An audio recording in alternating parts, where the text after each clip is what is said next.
Well, welcome to the 5D Academy of Higher Consciousness. I'm Zarathustra, broadcasting live from Tulum, Mexico. It's nice to see you all. Once again, we're all together. Uh, I missed everybody. We weren't able to do the academy last week because we didn't have electricity and internet. So I'm glad that we're back online and here we are. A couple of quick announcements I like to make that I will be heading to Poland and Norway and as of May 20th, and we do have a series of events and workshops in both countries. So please refer to my website, zarathustra.tv, for more information.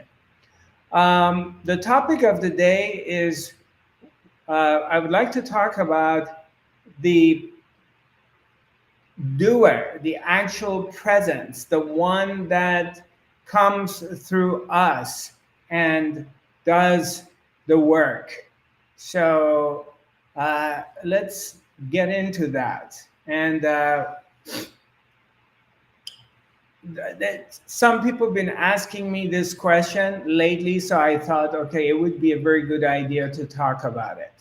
So what happens as we expand our consciousness? This is an expansion of your level of awareness. And in the beginning, when we're dealing with awakening, typically what we're doing is we're doing emotional work. We're working on ourselves, and there's going to be a lot of self-reflection, and this self-reflection also lead us into psychotherapy and emotional work. But as we expand and slowly move on to the higher dimensions, the higher levels of awareness, is for a few, not everybody, but for a few, comes this realization that they may be asking this question from themselves, like, such as, who is it that is working on itself? And who is it that is willing and directing the show? Where is this force coming, this desire between you and I and ordinary people on the street that are not interested in expansion of their consciousness? There is no desire to work on themselves, and they operating from a singularity of I am somebody, I am Zarathustra, I am Mary, I am James, and this is my life, and I have to take care of myself, I have to take care of my life. So when the question, who am I, or what am I doing here, why am I on this planet, where was I before I incarnated, and where am I going to be after I die?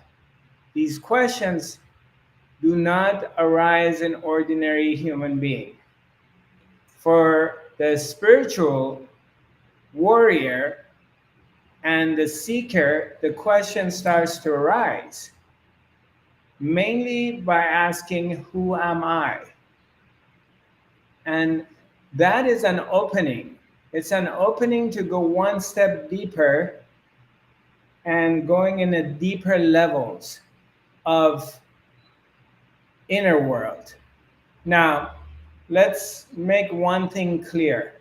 All of us who are here and doing this work, and anyone who's interested in listening to what I'm talking about, we have discovered that underneath the surface, okay, the surface of this world, of this existence that we're experiencing, beneath the surface, there is something way much bigger and much more majestic and magical. under it. So the world that we're experiencing and we're in interaction does not end on the surface.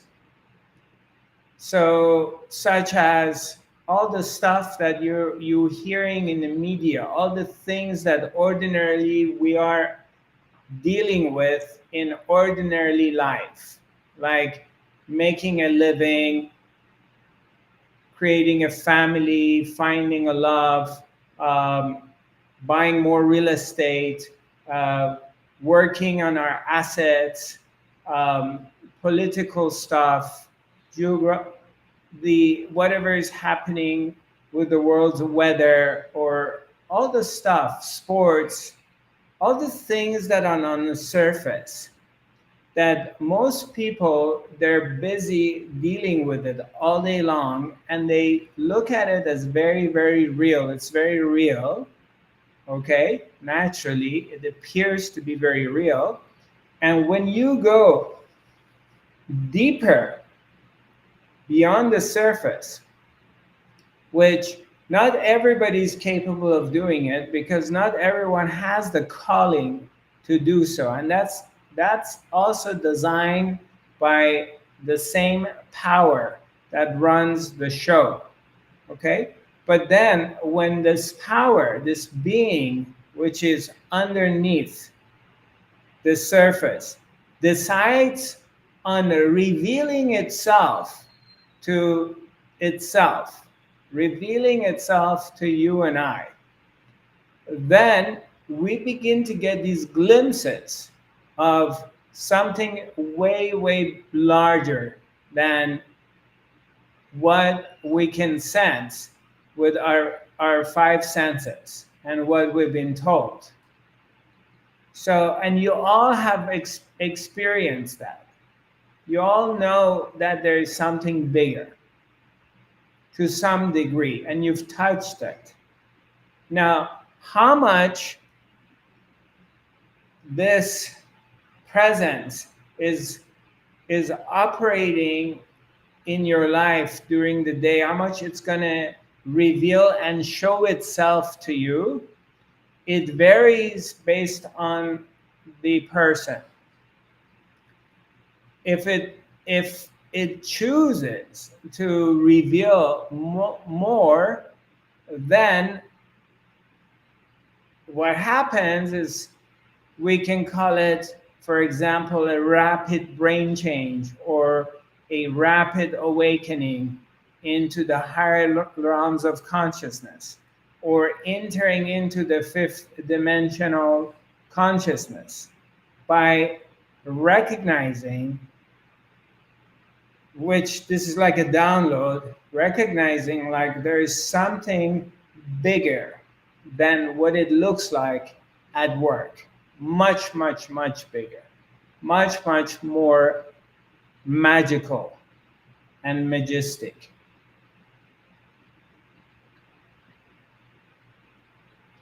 Let's just sit with this for a moment. And this presence, this being that is here, is operating through every single being. And human beings are only one of the objects that are in this equation. Okay, human beings are not the only object, three-dimensional object in this equation. Because we have the ability of thinking, and also we're identified with this body, with this mind, with this identity that we have, we think that we're greater and we're the only ones. But that's not the reality. There is the animal kingdom, there is the vegetable kingdom, there's so much more than just human beings, which they are all a part of this presence, this immense unlimited power which is here. Everyone is feeding off of that energy. Everything is feeding off of that energy. Nothing can move and operate without their connection to this energy. Nothing can exist independently outside of it. It's okay, I give you an example. It's like if a fish wants, it's that, okay, I'm going to be living independently from water. It's impossible. Or if a human being says, I'm going to be living independently from air, from oxygen. I'm independent. I have my own independence.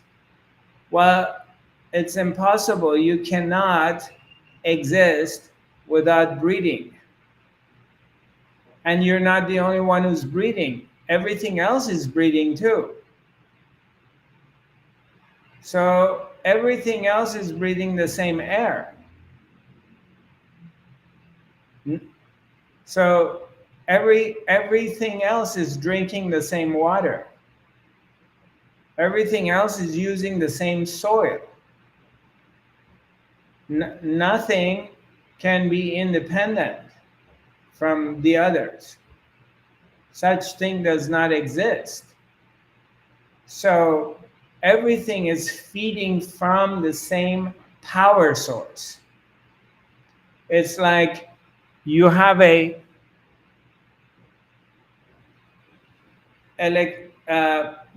power plant that creates electricity. This electricity is being sent out. And this electricity comes to the computer and turns on. The computer is feeding off of that electricity. Our cell phones, they need to be recharged, so they're feeding from that electricity.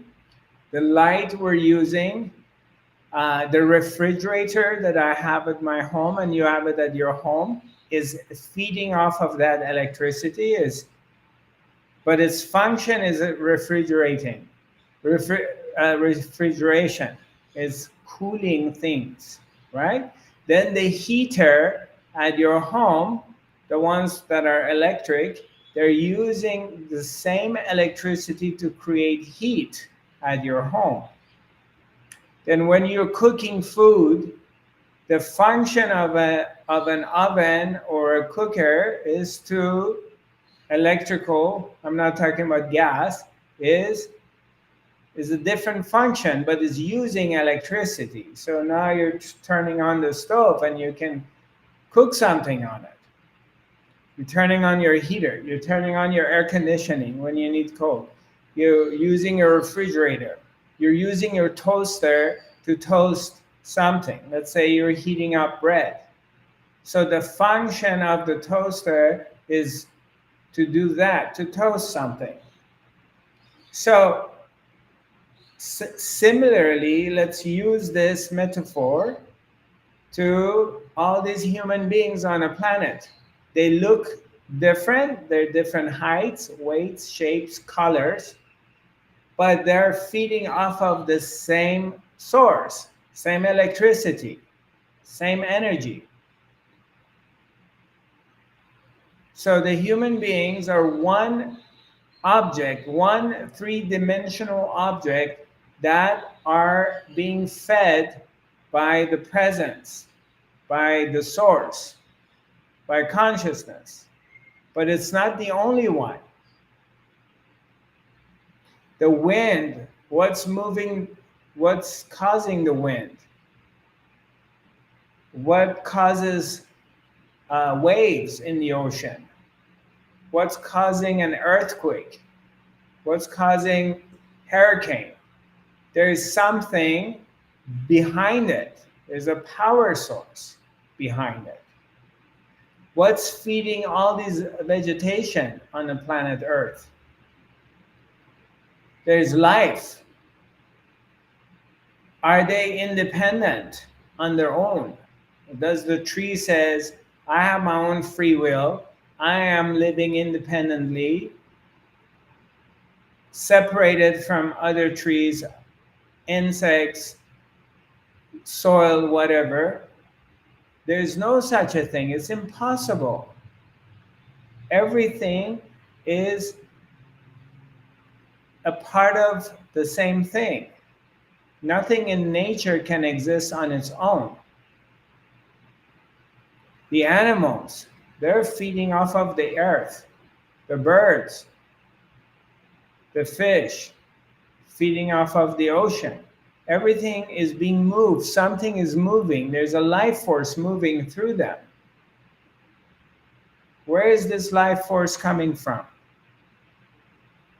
What part of it is different between the life force in a fish and the life force in a bird and the life force in you? What makes you think this is a different life force? Let's look at this for a moment. We have this sense of free will. We have this sense that we're choosing what to do. It looks like it. It appears to be that way. But what makes you choose something?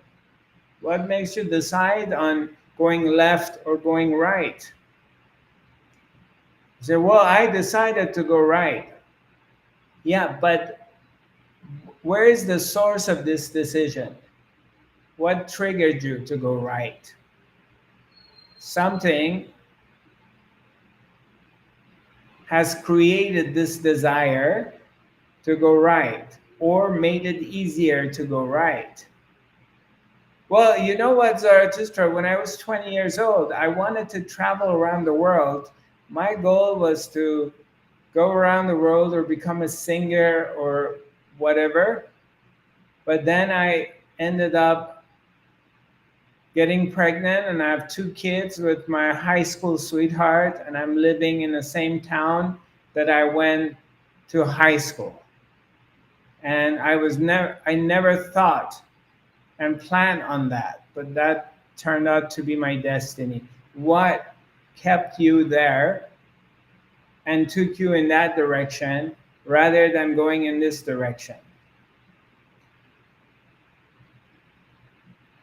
So if you go a little bit deeper into it and start looking, okay, and for a moment give up this idea of free will, that I'm the one who's willing things, I'm the one who's making these decisions, I'm the one who has these fears, these worries, I'm the one who needs to look after myself. If you give up that idea for a moment and just relax, just pull back and just fall within yourself, all of a sudden you've given yourself an opportunity to connect and to realize something much bigger than what you think you are. Something very, very big. Something very, very powerful.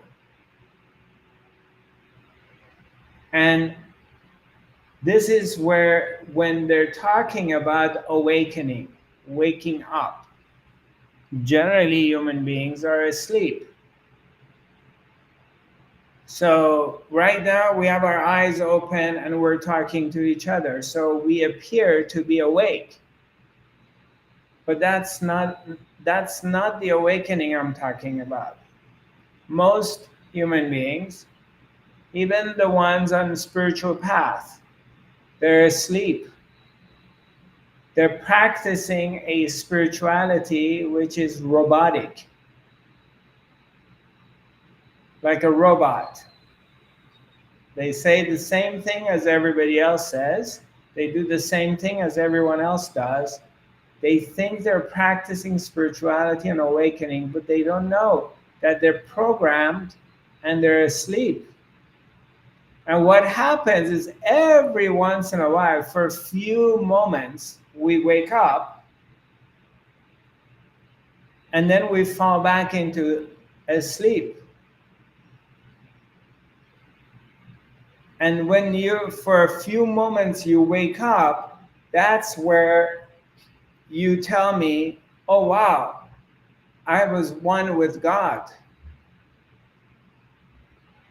Because in that few moments of waking up means you realize your other side, you realize your potential, realizing of your infinite being, your higher self, your bigger self.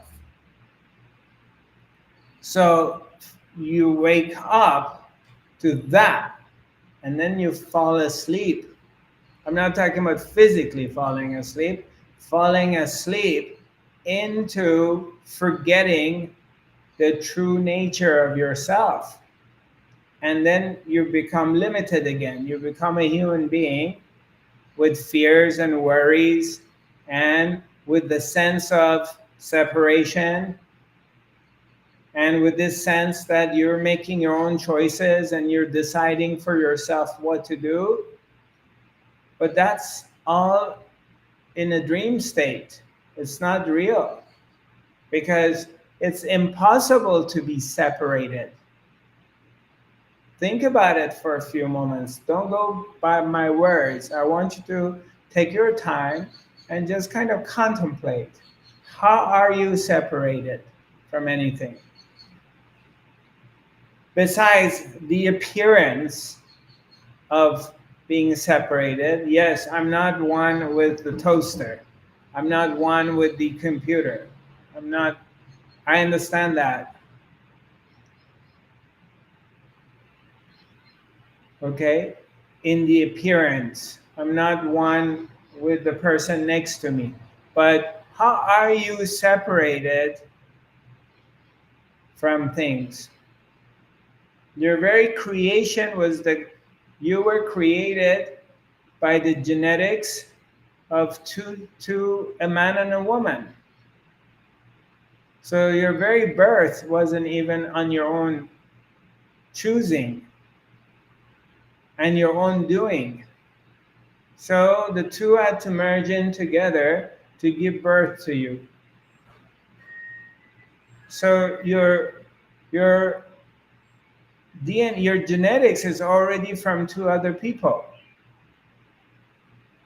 And then all day long, you're breathing the same air that everybody else has been breathing throughout humanity. The air you're breathing is the same air that Jesus Christ was breathing. It's the same air that Napoleon was breathing, Mozart was breathing it, some murderer is breathing it. We're all breathing the same air. There's no brand new air. It's not like they're importing air. So every time you're breathing in and breathing out, you're breathing in, so you're in a crowd, you're in a subway, you're in a bus, you're in a restaurant. All the molecules of other people, they're breathing the air in and then they're breathing out. And now you're breathing their breath.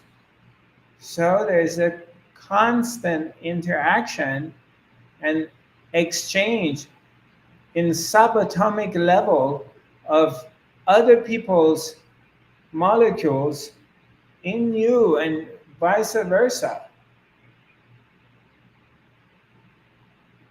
And then the water you're drinking, do you think they're importing brand new water from other planets?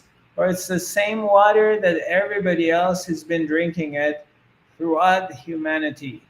Ever since the ever since. It's the same water. The water you're drinking is clean, but this water has been, people have been drinking it for thousands of years. They've been pissing and doing all kinds of stuff. This is the same water. Gets filtered and goes through every being on this planet. And then everyone who dies, what do? They bury them. So Okay, they bury you in a week or 2 weeks, 3 weeks, all the meat is gone, so the maggots, the bacteria, are eating the meat. So, and then this bacteria is in the soil, and then we're using the soil and we're doing vegetation with it, and then, there's these potatoes coming out of that, and then someone else is eating the potatoes, and then the same thing keeps recycling throughout the history. Every single human being is an aspect of the other human being on this planet. Even the most evil people, the most evil groups, governments, corporations, they're part of you. You are part of them. So how are you separated in this equation?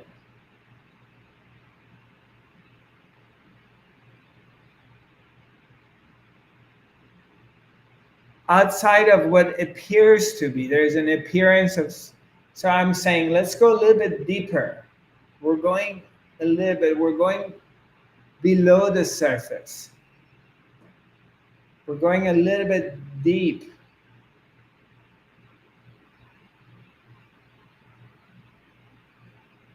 Now, you're open to this, but ordinary people will freak out if you talk about these things with them.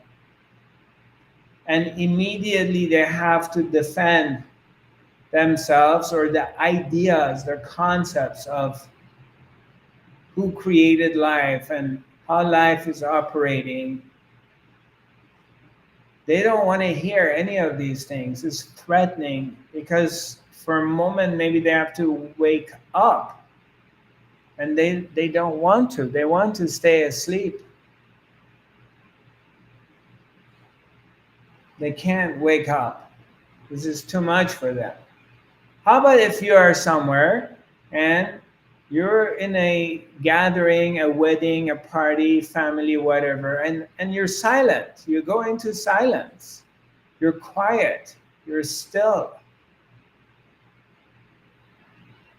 And it freaks a lot of people out because you're not engaged on surface stuff. You're not engaging, but blah, blah, blah, blah, blah, blah, blah. You're not filling out the space with words and talking all the time. Whether it's sports or it's weather or if it's economy or if it's Bitcoin or if it's, I don't know, politics. So now you're just quiet, or now you're asking, maybe you ask a question which is deeper, forces somebody to go deeper, and they cannot handle that. They freak out.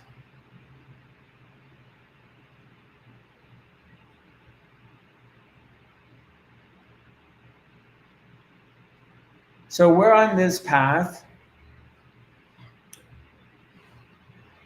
and sometimes it appears to be that there's no end to it. And for a lot of us, this path is not easy. It's very difficult because you're a minority. And the deeper you go inside yourself, the more you feel lonely, the sense of loneliness, because you're going deeper. You're following a path that most people never even think about it. And there is a few on this planet in comparison to the general population that are invited to go deeper into this path. And that's not even of our own choosing. We didn't even choose that. It's happening. It's a revelation of the self, of consciousness. The magic is revealing itself. It's showing itself to itself. because you and I is a part of that.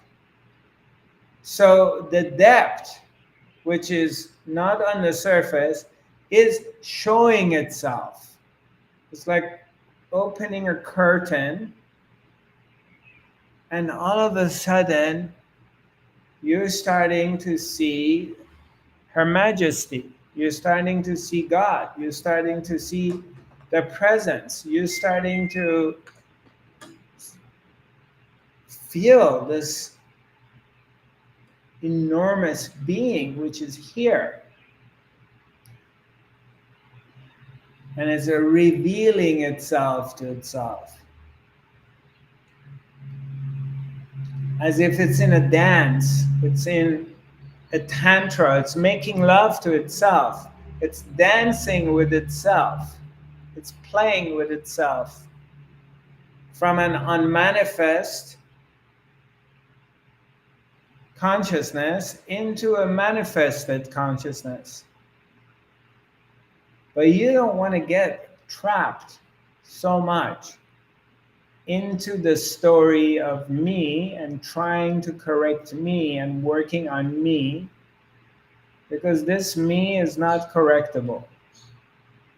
The me, you can't correct it. You have to go beyond the me. I am this, I am that. I'm working on this part of myself, I'm working on that part of myself. Yes, observation is very, very important to observe. That's a very important part of awakening, to observe. But also not to identify.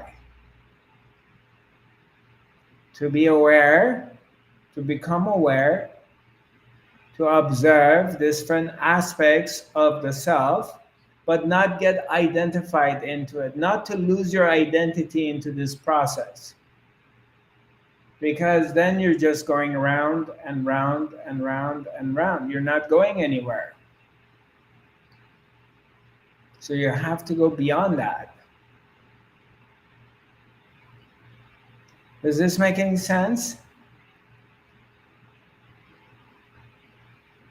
Any questions?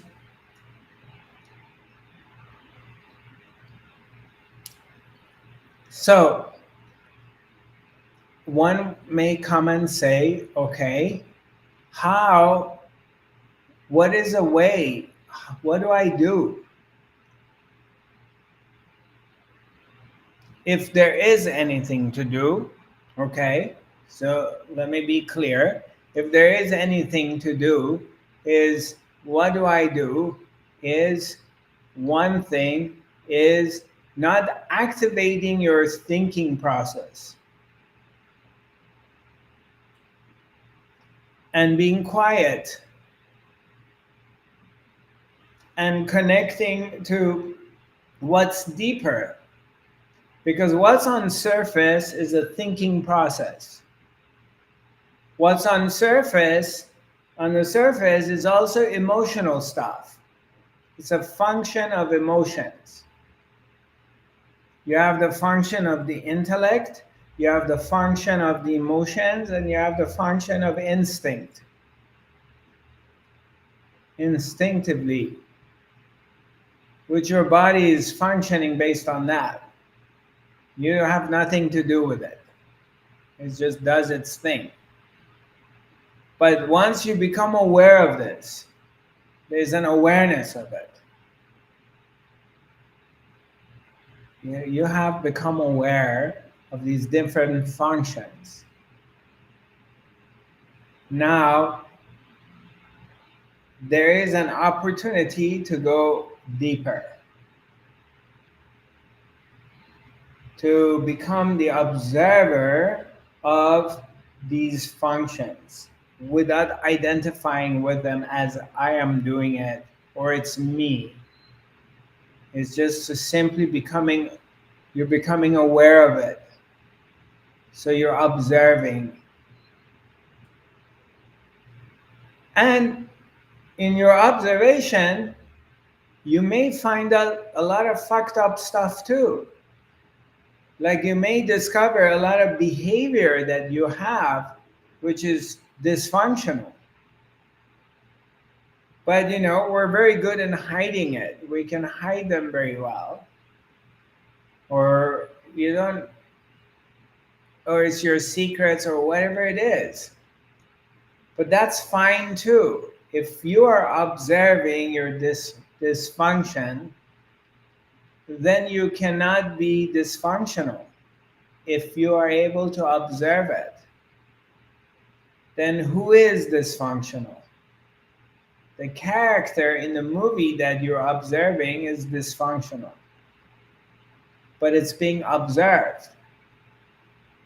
So now you're able to go deeper and disconnect from the story. And in that disconnection of the story, of your own story, whatever is your story, because we all have a story.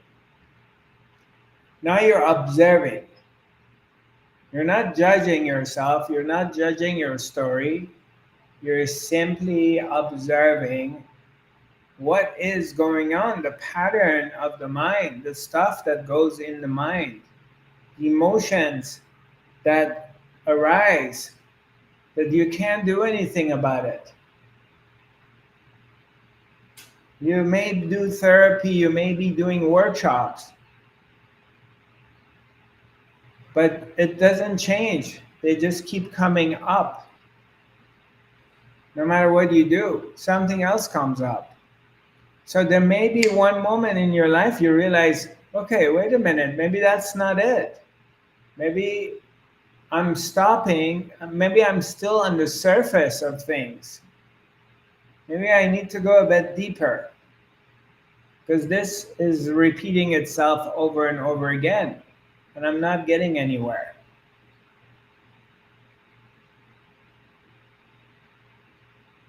And then in that moment, there is an opening. Because there's a little crack, there's a little light coming through of one moment of doubting, questioning that maybe there is something deeper. And that is the path into silence, to be quiet. Because all this process and all this seeking and all this endeavor is happening in your mind. It's an interaction you have which is happening in your mind. You're not getting an email every day from somebody telling you need to work on yourself. You're in interaction with your thoughts and your emotions and your body.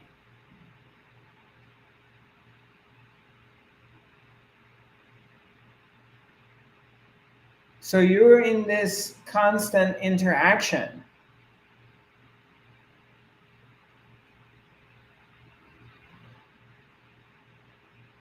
And this constant interaction, the body is the slowest part of it, because it takes time for it to react. But the thoughts and the emotions, they're quick. The thoughts are racing, the emotions come, and then eventually it gets into your body. So the key is to recognize that at one point and pull back from engaging into this whole endeavor. And for that, of course, you need a maturity, a spiritual maturity, because you're exhausted from constantly working on yourself, working on your emotional stuff, dealing with all these things, dealing with your thoughts, dealing with your jealousy, dealing with your anger, dealing with the world. First, the world. First, it's outside of yourself. Okay. So kind of disconnected from the outside. Now you're working on yourself, which is good. But now you're stuck because you keep working on yourself, thinking thinking that you can correct yourself. Where there's nothing to correct, you just need to be observing the story and going deeper into observation space of observing.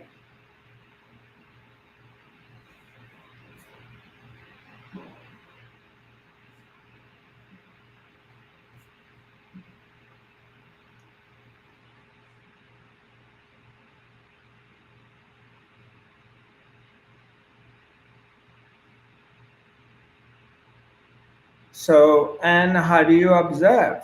How can you stay in this observation mode?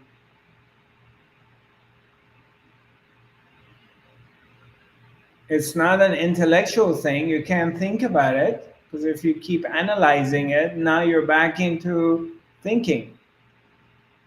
You're stuck in the world of thoughts and emotions. So there's got to be a way out. There must be. And probably, I don't know if I would have ever discovered it on my own if my teacher had never told me. I don't know. But I was lucky my teacher pointed out in that direction. He pointed out, he said, Zarathustra, you need to go that direction. That's the direction you're going to go. And through that, which was the path of silence, being quiet, finding inner silence, it means like you're coming to this quiet place. And then the more you come to this quiet place, the more you pay attention to it, the more you identify with it, which is back here. It's not right in the front, it's in the back. Then you start seeing like space is opening up. It's all opening up. And there is something much bigger than what it appears to be on the surface. There's this power, there's this being that's here.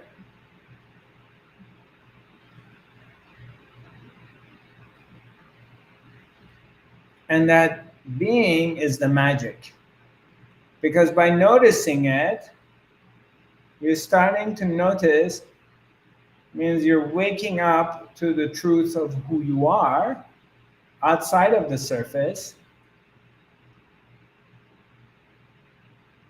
And now you're tapping into the magic, tapping into the plant, the platform that's creating electricity, to the source. You're tapping into the source. And in tapping in the source, because the source is still, there's a stillness, it's not moving. It's here, it's still, it's silent, and there's no movement. So now you're starting to identify with this aspect of your own self. All of it is aspects of yourself.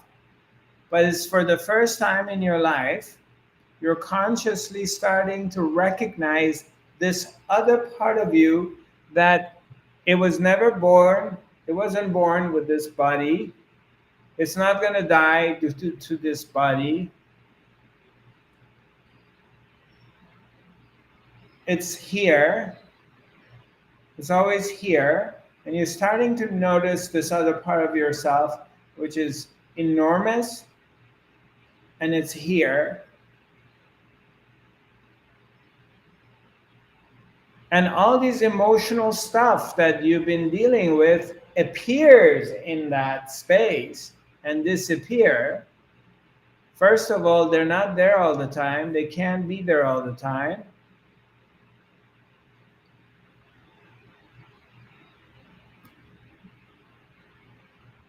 Because in comparison to this other one that is here all the time, something is permanently here. The stuff that comes and goes cannot be real. In comparison, okay, let's pay attention to this. You are working on your emotional stuff, your fear, your anger, your sense of loneliness, you've been abandoned, your anxiety, your worry, jealousy, anger, whatever stuff you're working on, but they're not there all the time. They appear and they disappear. There's, you may be going through a period like I am dealing with a lot of anger, okay, but then it goes away and now you're dealing with something else. So you've been dealing with stuff that come and go. Now you're disconnecting from that and you're bringing your attention on this other part of you that doesn't come and go.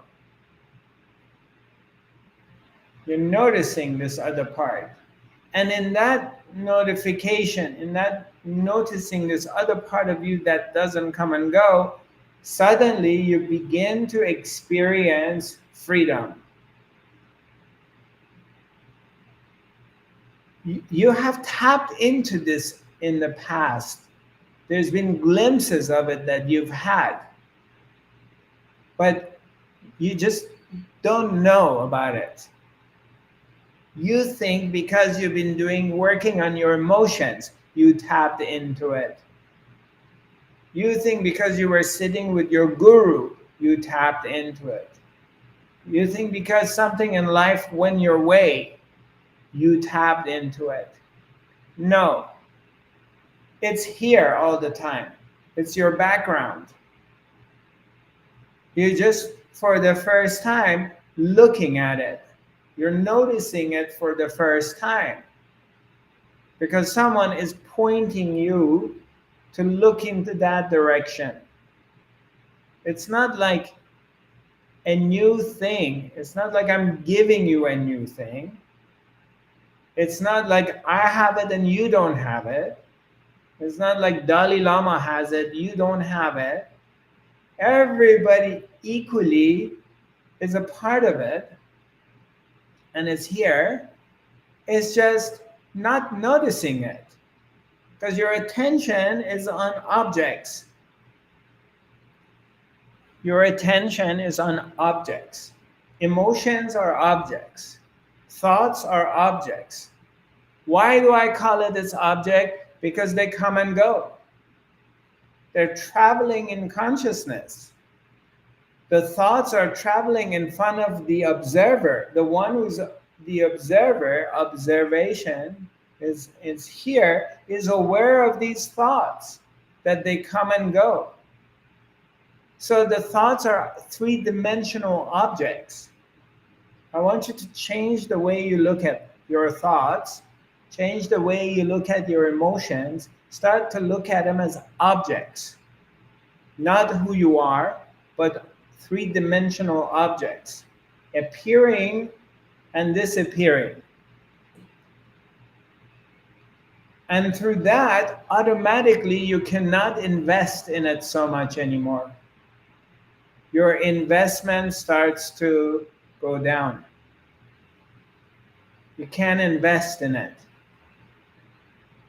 All the time and energy you're putting into fixing things in your thoughts or in your emotions, it's useless. You start to notice like you're wasting your time. It's not going anywhere. It's not taking you anywhere. It's just keeping you where you're at. And yeah, these are the times, yes, it's correct, is you need to connect and plug into the ones who have walked this path and discovered it.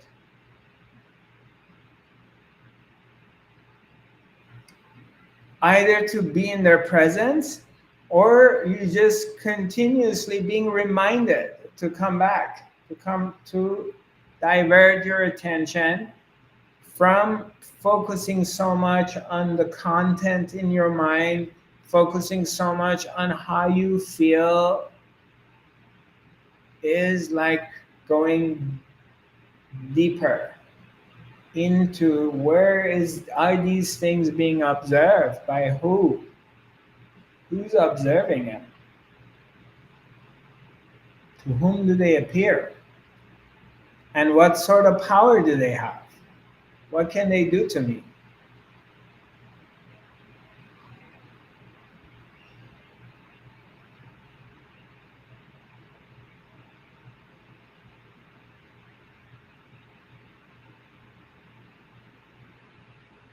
And slowly, slowly you begin to become free from it. They still appear and disappear. Okay? They still worry, anger, anxiety, loneliness, whatever it is. They still appear and disappear. But now that you're seeing them separated from you, and they lose their power. It's not like you're not going to feel them when they're there. You have to feel them. You wake up in the morning, you're feeling depressed. There's nothing in the world you can do about it. You have to experience depression in the morning when you wake up. You have to experience it. There's no way out of it. But you can experience it and not be it, because you're observing depression. You're acknowledging its presence. Some powerful thing is here. I can't say it's not here. It's here. But I don't have to be that. I can only experience it, but not become it. Because it's a three-dimensional object traveling into great space. The space remains the space.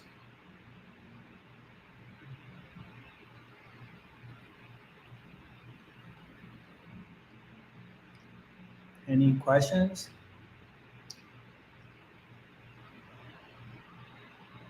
I think it's a great blessing when you become aware of all those feelings. Yeah, it's freedom. Yeah. You know? It's freedom. Go ahead, Susanna. I think, or I made the experience that all this is easier to do with open heart and with an open third eye, because the source is, or then I'm closer to the source. Yeah, it appears to be part of me. She's a part of me then, and then all this is easier. Yes. It is the source that opens the heart, and it is the source that opens the third eye. And I often, sometimes I feel that this light body is the light of the source, is the connection from me to the source. And it's in all the best moment, it's the food, the energy. Yeah. It's like eat something. I don't know the right word, Annette. Yeah. It's the food I eat, the energy and the energetic food. Yes. Then exactly. Everything is fine. Yes.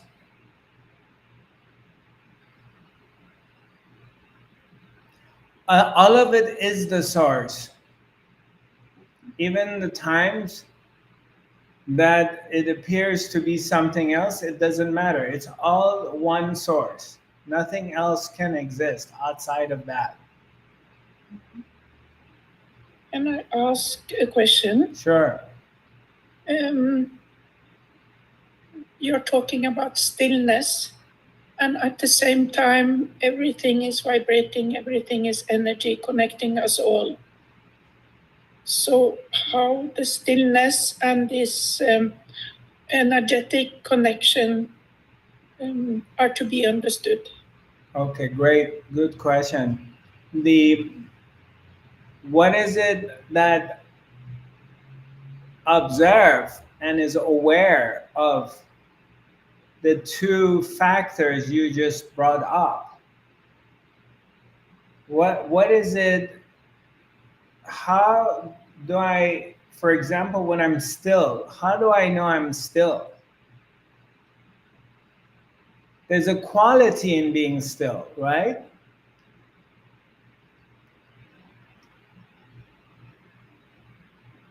You know, when you tap into the stillness, correct? Are you with me? Yeah. When you tap into the stillness, so I would like you for a moment not write anything and just be with me so we can just have a direct understanding of this, because you're very close. So just be with me. So there's a moment like you disengage from your thoughts and you disengage from whatever story is happening in your life. It's like you're disconnected from it, and suddenly Turit is sitting here and just watching. It's like as if you're outside of yourself and you're looking at your body, you're looking at your thoughts and your emotions, and it's like you're outside. It's like having an out of body experience. And you're just simply observing this woman. That's where you go into this stillness. It's like it's not engaged with the story of Turid, with her thoughts, her emotions, her body. It's like this one here, observing her, is not engaged. It simply is watching. So you are in this still place, which is available to you all the time. Any moment you remember, you're back, because it's who you are. It's not like it comes and goes. It's always here. It's just we're not paying attention to it, because all of our lives we've been engaged continuously with things that come and go. Now someone is telling you for the first time is, okay, bring your attention. It's just attention. I'm putting my attention here. Bring your attention here. Oh, okay, I'll bring my attention here.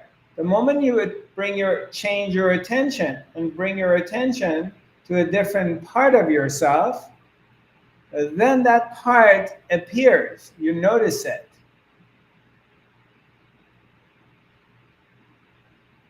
We can do a little exercise. Bring your attention on your knees or your toes. The moment you bring your attention on your toes, we're dealing with the body. All of a sudden, you may be moving them. They may be cold. They may be hot. You may need to scratch them because your attention went there. Let's check it out. Try it. Bring your attention on your toes. See, when you're bringing your attention to your toes, can you not move them or not feel them? So now your attention went there. Now bring your attention and to your mind. Look, see what's going on. Do I have any thoughts? So now you're looking in there. to see if there's any thoughts. Take a look.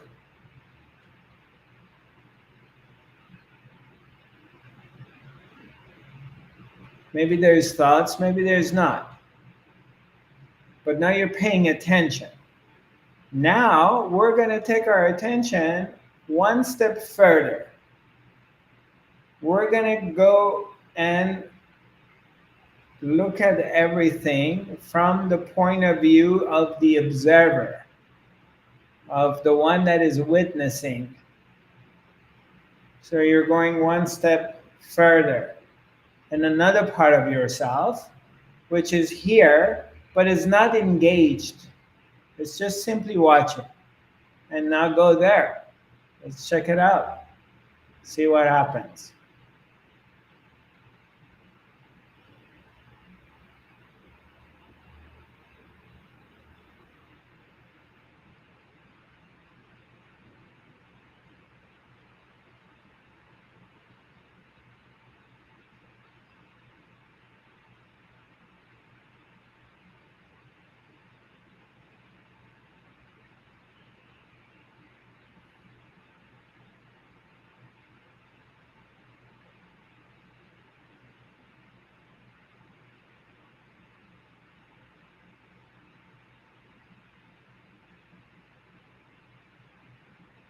Suddenly everything stops and quiets down.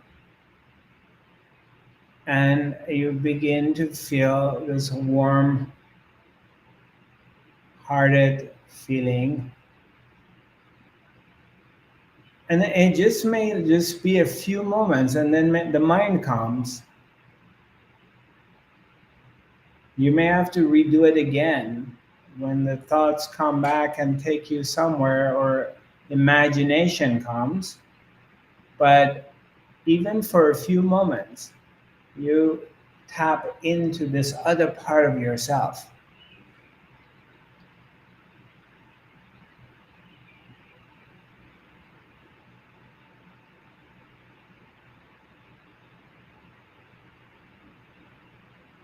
You can call it meditation, or any word you want to use for it. Observation.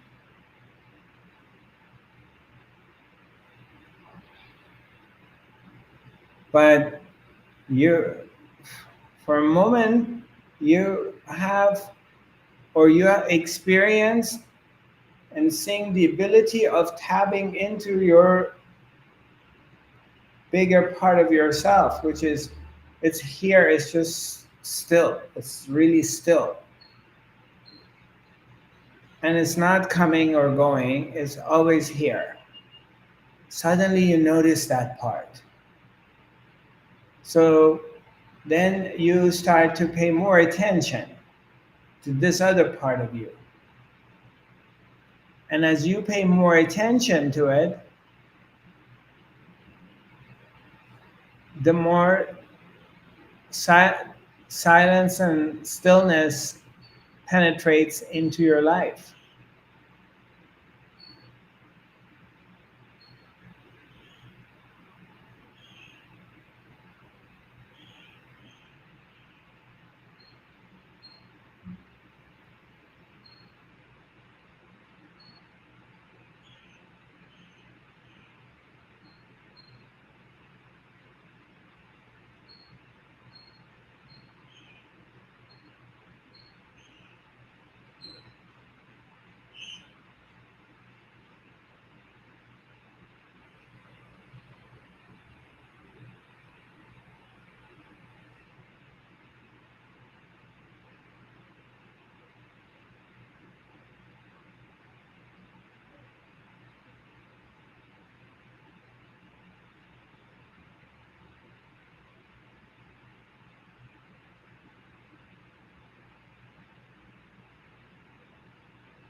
Nice.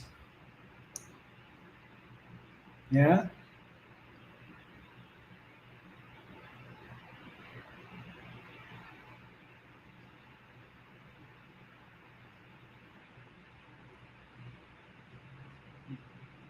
What do you think, Turit? Did you get a taste of it?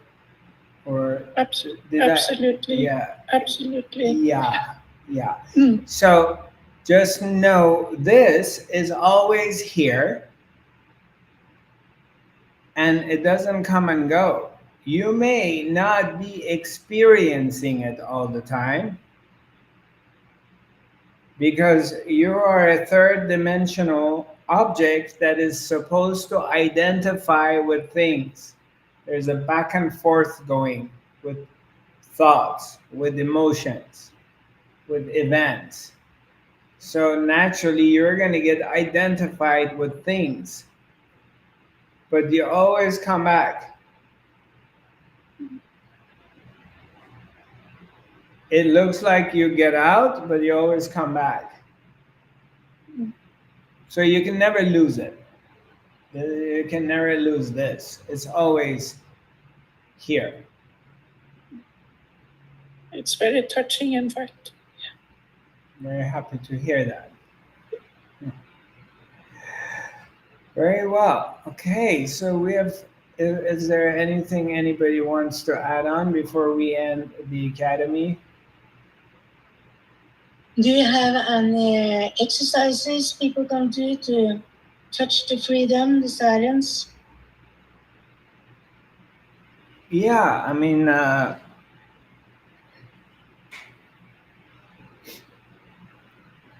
yeah, basically by just practicing, remembering to stepping back from your story because we get caught into our story. And then the story gets very real. And then if you pause in the midst of the whole thing, if you remember and you pause, and then you step back for a moment and just be quiet.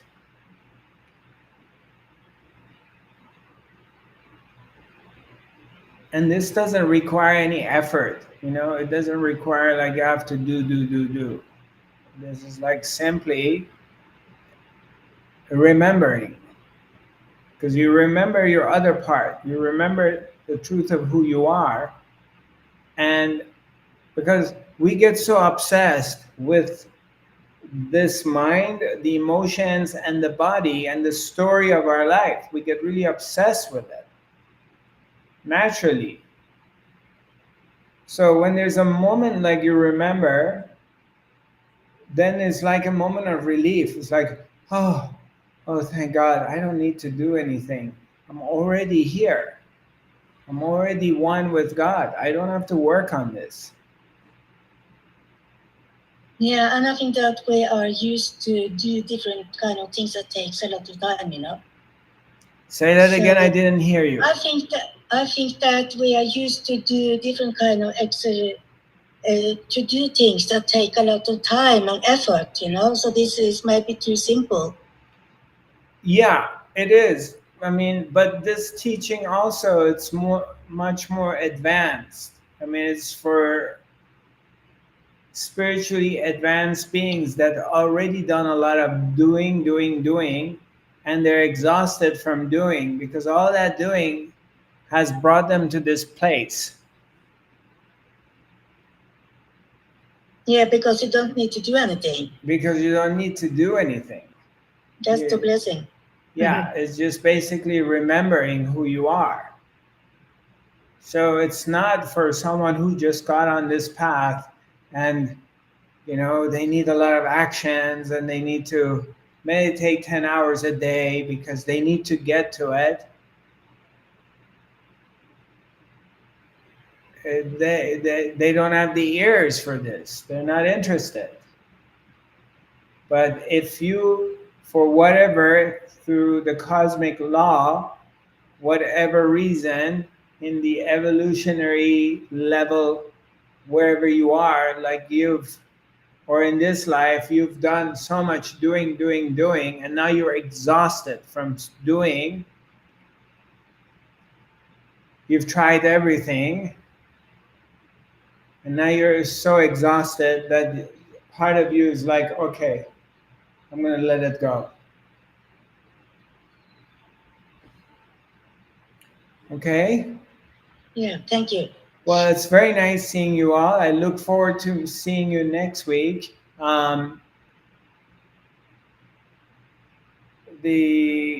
I have space for one person if they want to enter into the life training program with me. Um, and you're welcome to contact me if you have questions. It's a tailor-made program to help you to get to your spiritual goals, and that's what it is. Um, it's all the description of it is on my website, but you can also contact me and we can talk about it. And um, other than that, we're going to be seeing each other in Poland and in Norway. And a copy of this broadcast is going to be mailed to you. It's also going to be on YouTube, Facebook, and we're simultaneously recording on Instagram. So I look forward to connecting with you. If you're observing this on YouTube, please make sure you subscribe. I appreciate it. And hopefully I'll see you again. Namaste. See you next week. Suzanne, my dear, I'll call you in 10 minutes. Okay. Okay. I want to say, you all please be blessed and stay on your lightful path. All right. Thank you, my dear. Appreciate it. Bye. Okay. Bye-bye.